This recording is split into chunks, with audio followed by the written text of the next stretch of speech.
অসম মুলুকত জন্মগ্ৰহণ কৰা উজ্জ্বল নক্ষত্ৰ স্বৰূপ সংগীত জগতৰ সদ্য প্ৰয়াত জুবিন গাৰ্গ নামৰ এটি জীৱ আত্মা এই সংসাৰ এৰি বৰ্তমান অনন্ত ধামলৈ গতি কৰিল।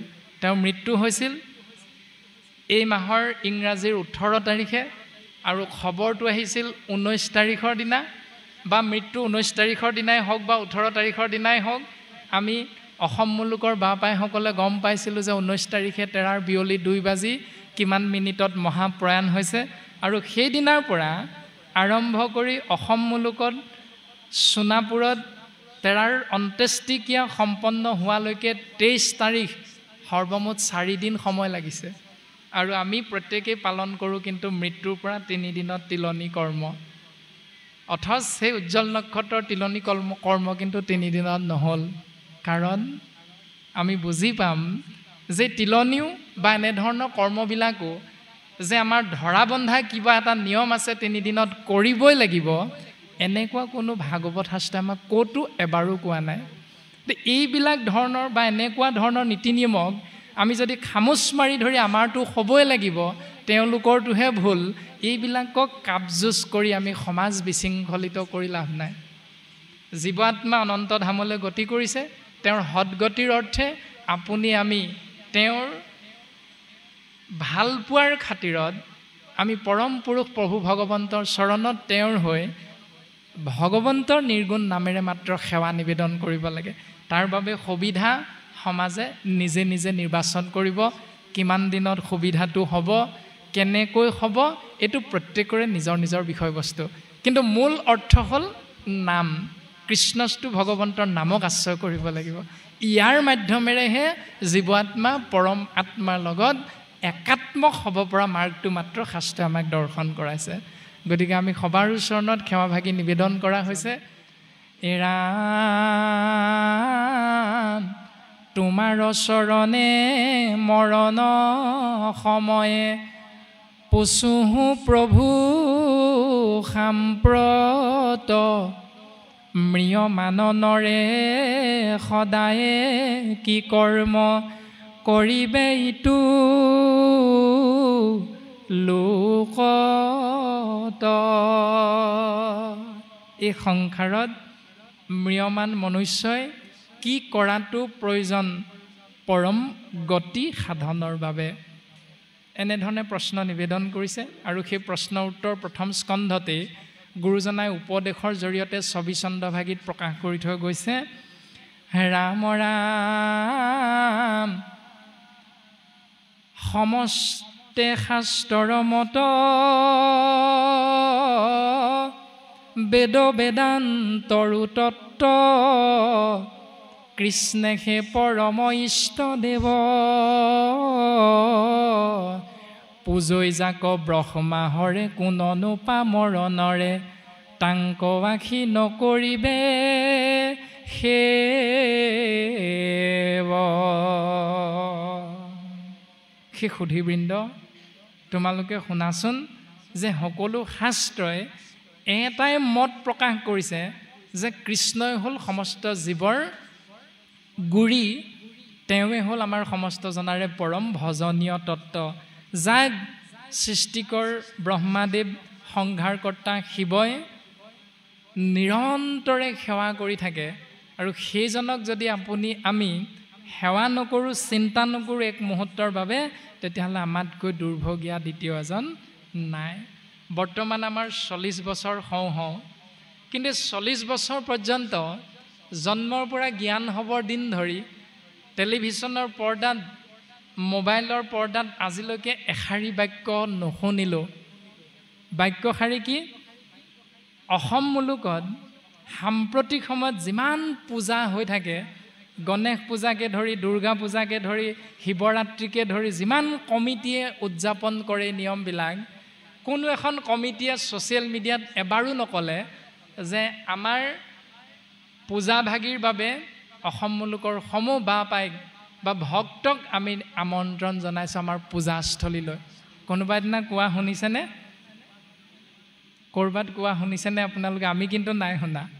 তৎসত্ত্বেও আমাৰ অসমীয়া মানুহৰ এটা স্বভাৱ আছে, নিমন্ত্ৰণ নকৰিলে মানে নিমন্ত্ৰণী পত্ৰখন নাপালে মানে ফোন যোগে সেইজনক দুখাৰ কৈ দিওঁ বোলে হয় কি আমাকনো কিহত বেয়া পালা আমাক যে নিমন্ত্ৰণ নকৰিলা ঘৰৰ কৰ্ম ভাগিলে অনুষ্ঠান ভাগিলে কিন্তু নিমন্ত্ৰণ কৰিলে যাবলৈ সময় নাই অথচ সেইসকল ভকতে আমি কি কৰোঁ পূজাস্থলীলৈ কোনো দিন নিমন্ত্ৰণ নকৰা স্বত্তেও আপুনি মই আজিৰ পৰা এমাহমানৰ আগতে তালিকা বনাই থৈছোঁ ষষ্ঠী দিনা ক'লৈ যাম সপ্তমী দিনা ক'লৈ যাম অষ্টমী দিনা ক'ত ফুৰিম নৱমী দিনা ল'ৰাটোক লৈ ক'লৈ যাম দশমী দিনা ক'ত পূজা চামগৈ এয়াই হ'ল আমাৰ অসমীয়া অ মানে অকামিলা স মানে সৰুপা মিয়া মানে মিছলীয়া অসমীয়া শব্দৰ অৰ্থ হ'ল অকামিলা সৰুপা আৰু মিছলীয়া গতিকে আমি তেনেকুৱা এখন সমাজ তেনেকুৱা এটা জাতি আমি যে নিমন্ত্ৰণ নকৰিলে গালি পাৰোঁ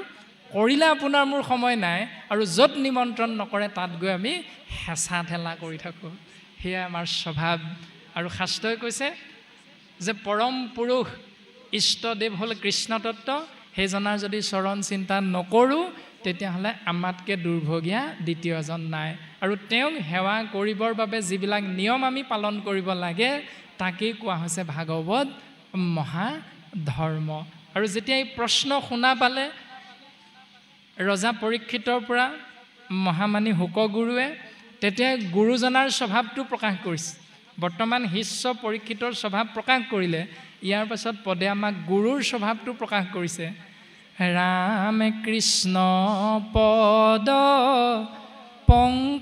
পংকজক হৃদয়ত ধৰি দিলন্ত সিদ্ধান্ত তাংক সাধুৰ বাদ কৰি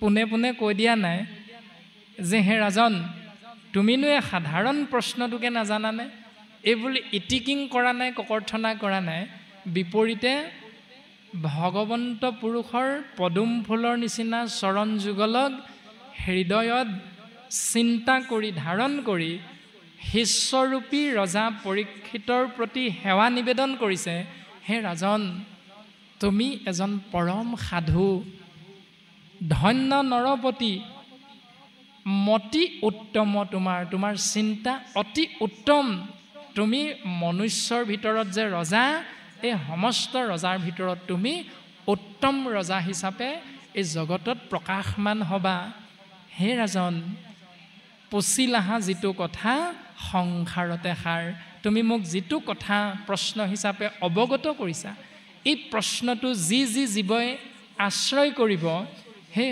সমস্ত জীৱ পৰম আত্মা কৃষ্ণ তত্ত্বৰ কৃপাধন্য হ'ব যদিহে সেই প্ৰশ্নটোৰ উত্তৰ স্বধৰ্ম হিচাপে পালন কৰিবলৈ চেষ্টা কৰে এৰাম মুখৰো সাধন ইটো জগতৰে হিত লভিলা মুকুতি যিটো তাহাৰো বাঞ্ছিত মুখ্যৰো সাধন এইটো জগতৰে হিত আমাৰ জীৱই আমি জীৱতত্ত্বই পৰম আত্মা ইষ্টদেৱ কৃষ্ণ তত্ত্বৰ সান্নিধ্য লাভৰ বাবে তেওঁৰ নিৰ্গুণ নাম নিৰন্তৰে যদি আশ্ৰয় কৰোঁ তেতিয়াহ'লে 5 প্ৰকাৰৰ সিদ্ধি লাভ হয় আমাৰ সমস্ত জনৰে জ্ঞাত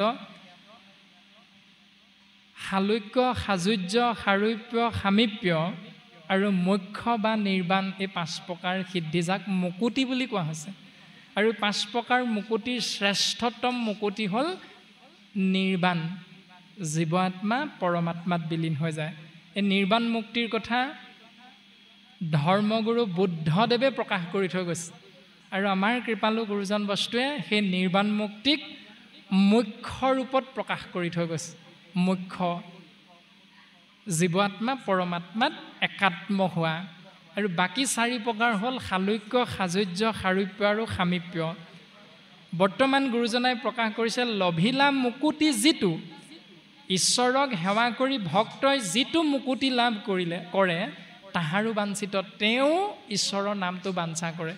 এই সংসাৰত কৃষ্ণ নাম আশ্ৰয় কৰিলোঁ। একাদশ স্কন্ধত উপদেশ প্ৰদান হৈছে কৃষ্ণ উদ্ধৱ সংবাদৰ দ্বাৰা, যিটো জনে যাই মাধৱৰ নাম স্মৰি, পাছে পাছে ফুৰে দেৱ দেৱী তুতি কৰি, মূৰ্তিমন্ত হুয়া ৫০০ প্ৰকাৰ মুকুতি, মুকলৈও বুলি বাপ কৰয় কাকুতি। ঈশ্বৰ কৃষ্ণ মাধৱৰ নাম যিজনে আশ্ৰয় কৰে শুদ্ধ চিত্তে, মাধৱ মাধৱ নাম বচনত উচ্চাৰয়, মাধৱ মাধৱ হৃদয়ত, মাধৱ মাধৱ নাম নিৰন্তৰে সাধু হবে উচ্চৰয় সমস্ত কাৰ্যত। তাৰমানে মাধৱ মাধৱ বুলি যিসকলে ঈশ্বৰক আশ্ৰয় কৰি থাকে স্বাভাৱিকত সেইসকলকে শাস্ত্ৰই সাধু বুলি প্ৰশংসা কৰিছে। যদি আমি সাধু হ'ব লাগে তেতিয়াহ'লে কেৱল ঈশ্বৰৰ নাম আশ্ৰয় কৰিব লাগিব। আৰু ঈশ্বৰৰ নাম আশ্ৰয় কৰাৰ লগে লগে আমাৰ কি সিদ্ধি লাভ হ'ব? ৩৩ কোটি দেৱ দেৱতা আমাৰ পাছে পাছে আপোনা আপুনি ঘূৰি ফুৰিব। বিচাৰি যাব নালাগে আৰু দেৱতাক পৃথককৈ সেৱা কৰিবলৈ যাব নালাগে, তেওঁলোক আপোনা আপুনি আমাৰ পাছে পাছে আহি থাকিব। অকল সেয়াই নহয়, ৫ প্ৰকাৰ মুকুতিও সেই ভকতৰ পাছে পাছে, সেই ভক্তৰ পাছে পাছে অহৰ্নিশে সেৱা কৰি কৰি ঘূৰি ফুৰে। গতিকে আমি ঈশ্বৰৰ নাম লৈ এই সংসাৰৰ পৰা যেতিয়া গতি কৰিম ইহলোকৰ পৰা পৰলোকলৈ, তেতিয়া পৰলোকত আমাৰ লাভ হ'ব কি? হালুক্য মুকুতি, মানে ভগৱন্ত য'ত থাকে বৈকুণ্ঠ ধাম, আমি তাত থাকিবলৈ পাম। আৰু তাত থাকিলে আমি কি পাম? কেৱল ঈশ্বৰৰ নাম। হাজোৰ্য মুকুতি, তেওঁৰ সমান শক্তিৰ গৰাকী হ'ম। সেই শক্তিৰ গৰাকী হৈ আমি কি লাভ কৰিম? বৈকুণ্ঠত কেৱল তেওঁৰ নাম। সেইকাৰণে কৈছে যে লভিলা মুকুতি যিজনে মুকুতি লাভ কৰিব এই সংসাৰত কৃষ্ণ নাম লৈ, তেওঁ আকৌ যলৈ যাব তাতো গৈ কেৱল কৃষ্ণ নামকে আশ্ৰয় কৰাৰ সৌভাগ্যৱন্ত হ'ব। ইমান মহান নামৰ কৰ্ম, নামৰ ধৰ্ম এটি জীৱই আশ্ৰয় কৰিলে। কিন্তু বিপৰীতে ভাগৱতে আমাক সিদ্ধান্ত দিছে, ৰামে নাহি জ্ঞান যাৰ জাতি, ধৰ্ম মাত্ৰ কৰে, নিতে বলি বিশ্ব পঞ্চ যজ্ঞক আচৰে, তাহাৰ শ্ৰুতব্য কথা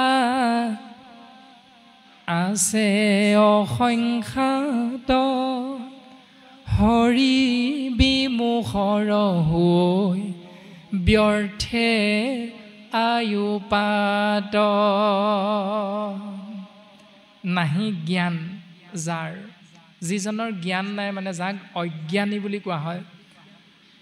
জাতি ধৰ্ম মাত্ৰ কৰে, মই ব্ৰাহ্মণ কুলৰ, মই ক্ষত্ৰিয় কুলৰ, মই বৈশ্য কুলৰ, শূদ্ৰ আদি ধৰণে যাৰ যি জাতি আমি নিৰ্ধাৰণ কৰোঁ উপাধি অনুসৰি জন্মগতভাৱে, সেই জাতিগত যিটো ধৰ্ম কৰ্ম তাক কোৱা হৈছে স্বধৰ্ম। এতিয়া সেই ধৰ্মক আমি প্ৰত্যেকেই আশ্ৰয় কৰোঁ। তাক ৫টা ভাগত ভাগ কৰিছে। সেয়া হ'ল জন্মগতভাৱে ৫টা ধাৰৰ পৰা মুক্ত হ'বলৈ ৫টা কৰ্মক ধৰ্ম হিচাপে দেখুৱাইছে, যাক পঞ্চযজ্ঞ বুলি কোৱা হৈছে। আৰু তাৰ বিষয়ে পদে আমাক সিদ্ধান্ত দিছে, ৰাম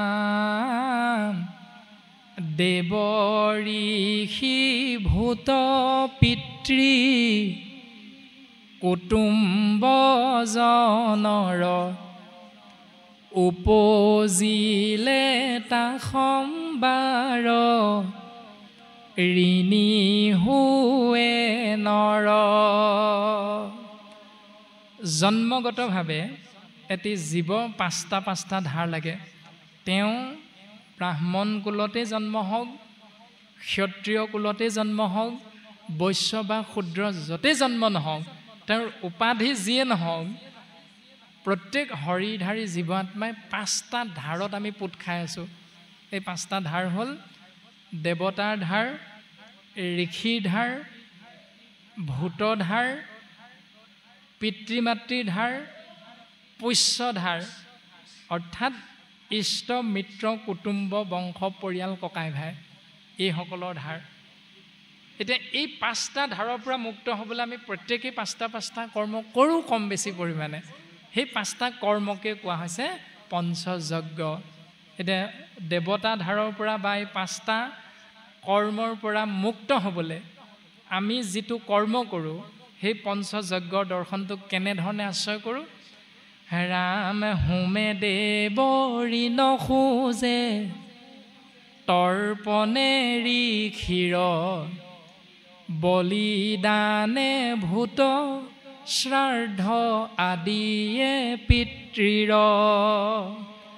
সমভাৱে সুহৃদ জনৰ খোজেৰি ন। সমভাৱে সুহৃদসকলৰ ধাৰৰ পৰা মুক্ত হৈ থাকিব পাৰি।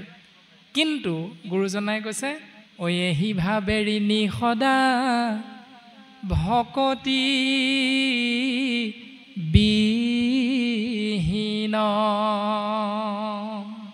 এই 5টা ধাৰৰ পৰা মুক্ত হৈ থাকিবলৈ 5টা কৰ্ম ধৰ্ম হিচাপে যজ্ঞ ৰূপত আশ্ৰয় কৰিলেও যদি তুমি প্ৰকৃততে শাস্ত্ৰসন্মতে ভক্তিক আশ্ৰয় কৰা নাই তেতিয়াহ'লে 5টা যজ্ঞ কৰ্ম কৰা নকৰা একেটাই কথা। এতিয়া কৰোঁ নকৰোঁ সেইটো আপোনাৰ আমাৰ প্ৰত্যেকৰে নিজৰ নিজৰ চিন্তা। এতিয়া কৰিম নে নকৰিম।